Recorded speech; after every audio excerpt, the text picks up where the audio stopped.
जय हिंद everyone, welcome again to the world of history. और हम आज कंटिन्यू करेंगे अपना पार्ट 2 लेक्चर 5 का। पार्ट 1 में हमने बुद्धिज्म के बारे में पढ़ा था और पार्ट 2 में हम कवर करेंगे जैनिज्म के बारे में। Let's start with this. ये प्रीव्यू है हमारा। Introduction, historical background, core beliefs, concept of ahimsa और ahimsa, sects of Jainism, 3 jewels of Jainism, Jain councils, Jainism and environmentalism. ये एक नया टॉपिक है, ये हम आपको समझाएंगे and you will find it very interesting. And then decline of Jainism. ये सेम हम लोग फॉलो करेंगे, ये वाला प्रोसेस जो है। हिस्टोरिकल बैकग्राउंड देखते हैं हम जैनिज्म का।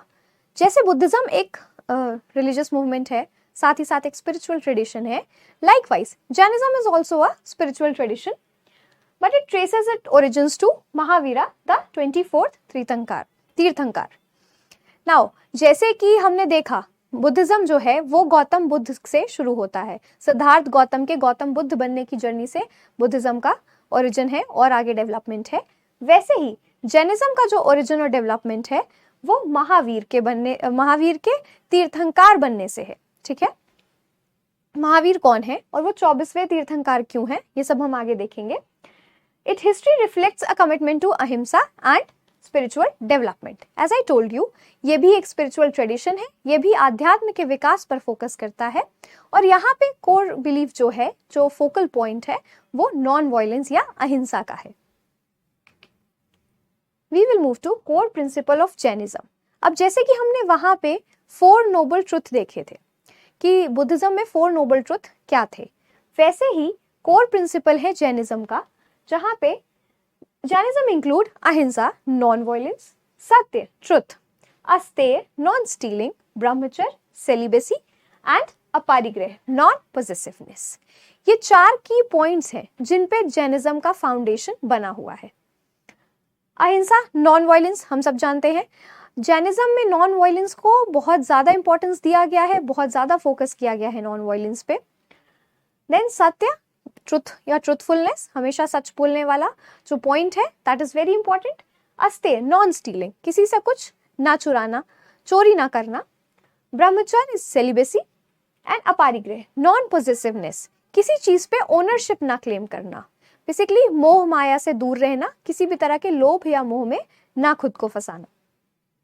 These principle guide Jains in their daily lives. आपने अगर जैन मॉन्क्स को देखा हो तो they wear white clothes usually and they live a monastic life.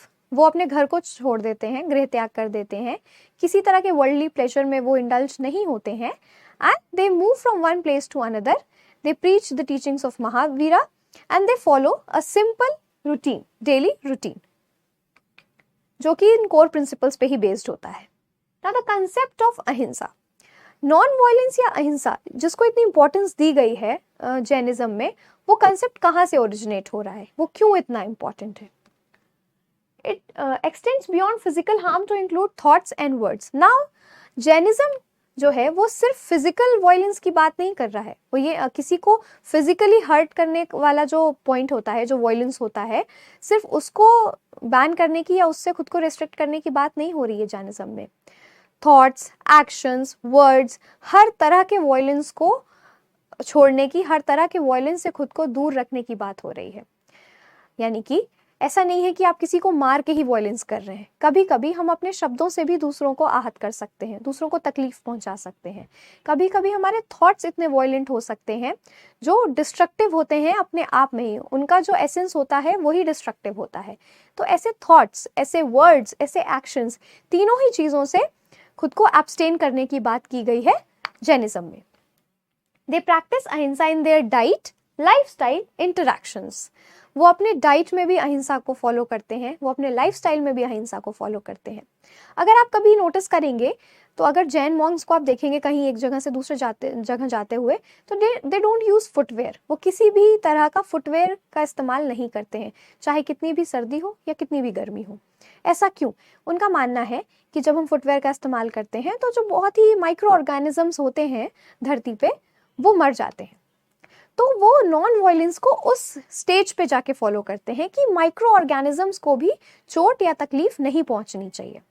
They usually cover their mouth because they consider when we talk or when we breathe, तो बहुत सारे micro organism जो हवा में होते हैं वो हमारे सांस के थ्रू हमारे अंदर जाते हैं एंड दे डाई और देयर लाइफ इज फिनिश्ड। तो वो उस हद तक अहिंसा को फॉलो करने की बात करते हैं। नाउ स्कूल्स और सेक्ट्स ऑफ जैनिज्म, जैसे हमने बुद्धिज्म में देखा था 3 स्कूल्स थे, थेरवाद, महायान और वज्रयान, वैसे ही जैनिज्म में भी 2 स्कूल्स हुए, Digambaras meaning sky clad and Shvetambaras meaning white clad. Digambaras they did not use any kind of cloth to cover themselves, whereas श्वेतांबरास जो थे वो व्हाइट कलर का क्लॉथ पहनते हैं, वो व्हाइट कलर की ड्रेस में खुद को कवर करते हैं।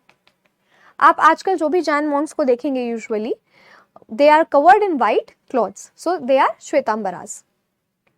नाउ डिफरेंस क्या है श्वेतांबरास और दिगंबरास में, और उनको लीड किसने किया है? We'll see that Digambaras were led by Bhadrabahu, he was a Jain monk Bhadrabahu, Digambaras को भद्रबाहु ने लीड किया है, whereas श्वेतांबरास को स्थूल भद्र ने लीड किया है।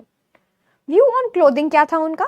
जैसा मैंने आपको बताया Digambaras they did not wear any kind of cloth, and female monks जो थे जिन्हें आर्यकास भी कहा जाता था, फीमेल जैन मंक्स को क्या कहा जाता है? Aryikas. You need to remember this. They were unstitched plain white saris, whereas Shvetambaras they wear simple white clothes, male and female both of them. Women पे क्या उनका स्टेटस था हम देखते हैं। दिगंबरास जो थे they believe that women could not become tirthankara, वो मानते थे कि विमेन जो है वो तीर्थंकार नहीं बन सकती, ऐसा दिगंबरास का मानना था। Whereas श्वेतांबरास कंसीडर्ड कि चाहे वो मेन हो या विमेन हो, वो पुरुष हो या महिला हो, दोनों ही तीर्थंकार बन सकते हैं। The flow of teaching was, Mahavira ने 5 महाव्रत किए थे to attain Kaivalya according to दिगंबरास। Now 5 महाव्रत एक व्रत का उनका प्रोसेस है, एक प्रोसेस है उनका, प्रोसीजर है पूरा, जिसके थ्रू वो कैवल्य, कैवल्य क्या है? एनलाइटमेंट है, एनलाइटमेंट को जैनिज्म में कैवल्य कहा गया है। तो अकॉर्डिंग टू दिगंबरास महावीरा ने 5 महाव्रत किए थे कैवल्य को प्राप्त करने के लिए। इस 5 महाव्रत को आप तपस्या की तरह भी देख सकते हैं।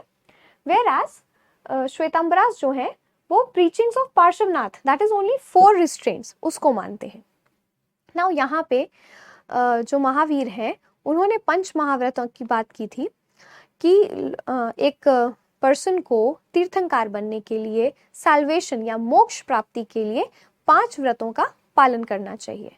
Whereas श्वेतांबरास का जो बिलीफ सिस्टम है वो ये कहता है कि पार्श्वनाथ जो थे, महावीर से पहले जो तीर्थंकार हुए थे पार्श्वनाथ, उन्होंने 4 टीचिंग्स दी थी, 4 व्रतों की बात की थी, और श्वेतांबरास का बिलीफ सिस्टम कहता है कि उन 4 व्रतों को फॉलो करके भी, उन 4 चीज़ों को फॉलो करके भी कोई भी व्यक्ति साल्वेशन प्राप्त कर सकता है, मोक्ष प्राप्त कर सकता है। और ये 4 और 5 महाव्रतों की जो मैं बात कर रही हूँ वो कोर बिलीफ में हमने देखा अभी, जो था आपका अहिंसा, सत्य, अस्तेय, ब्रह्मचर्य एंड अपारिग्रह। ये वो 5 महाव्रत हैं जिसमें से ब्रह्मचर्य का जो महाव्रत है वो महावीर ने लेटर स्टेज में दिया था। वेरस जो बाकी के 4 महाव्रत हैं उनको पार्श्वनाथ ने दिया था, और श्वेतांबरास का बिलीफ सिस्टम उन्हीं 4 महाव्रतों में है। ब्रह्मचर्य जब ऐड हुआ तो वो 5 महाव्रत हो गए, और दिगंबरास उस 5 महाव्रत के सिस्टम को फॉलो करते हैं। द 3 ज्वेल्स, जैसे हमने त्रिरत्न देखे थे बुद्धिज्म में, that is Buddha, Dhamma and संघा, वैसे ही यहाँ पे भी 3 ज्वेल्स हैं जैनिज्म में, and we'll see right faith, right knowledge and right conduct.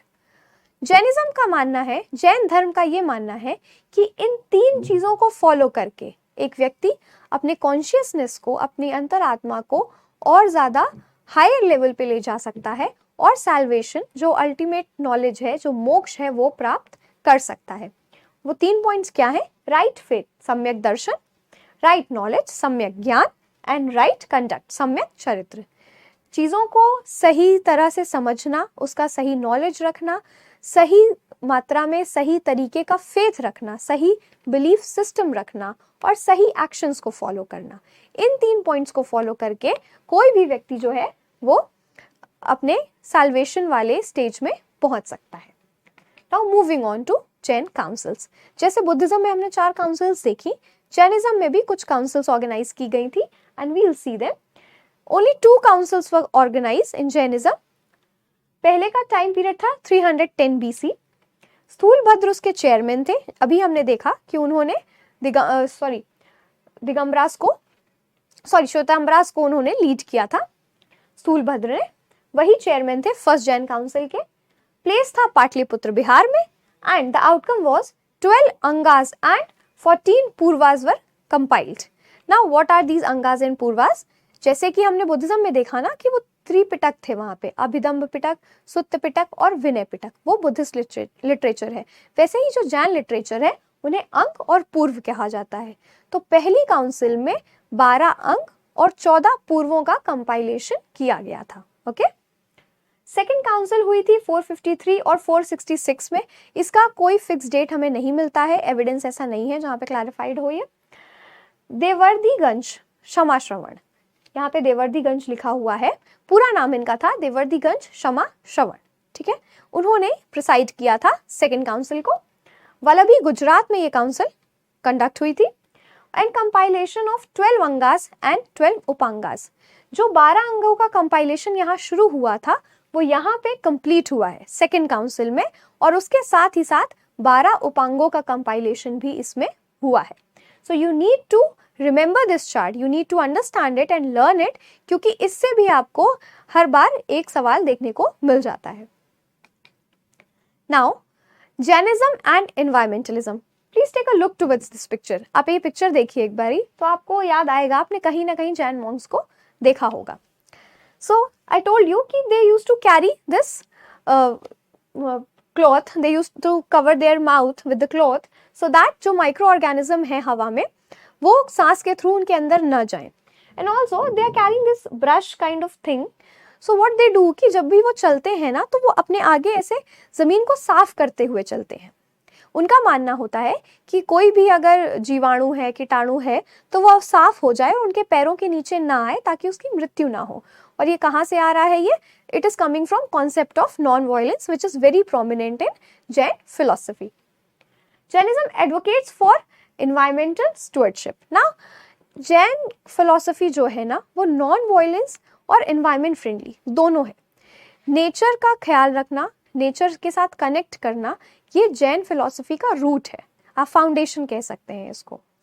इसीलिए वो बहुत ज़्यादा नेचर को भी इस तरह से ट्रीट करते हैं, वो इस तरह से देखते हैं कि वो एक जीवित एंटिटी है, एक लिविंग एंटिटी है, और जिन्हें हम नहीं भी देख पा रहे हैं, जो छोटे जीव जंतु, जीवाणु या कीटाणु हैं जिन्हें हम नहीं भी देख सकते, हमें उनको भी हर्ट ना करने की कोशिश करनी चाहिए। We must try our best कि हम उन्हें किसी भी तरह से नुकसान ना पहुंचाए, जिन्हें हम देख पा रहे हैं उन्हें भी और जिन्हें हम नहीं देख पा रहे हैं उन्हें भी।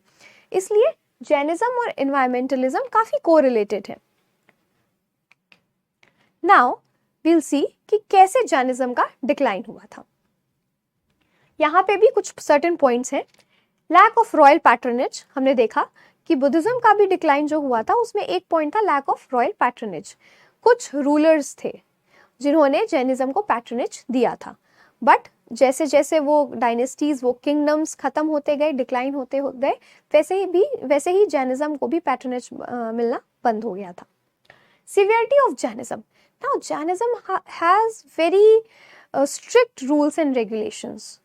जो जैन मंक्स होते हैं वो एक बहुत ही टीडियस और बहुत ही स्ट्रिक्ट लाइफस्टाइल फॉलो करते हैं, और इस सीवियर नेचर ऑफ लाइफस्टाइल को देख के लोग बहुत ज़्यादा उससे कनेक्ट नहीं कर पाते हैं जैनिज्म से। हर कोई इतना सीवियर सेट ऑफ लाइफ नहीं फॉलो कर सकता, इतना extreme pattern of life follow नहीं कर सकता है। ये भी एक बड़ा कारण है जो जैनिज्म का डिक्लाइन हुआ था। Not all the people could connect to it.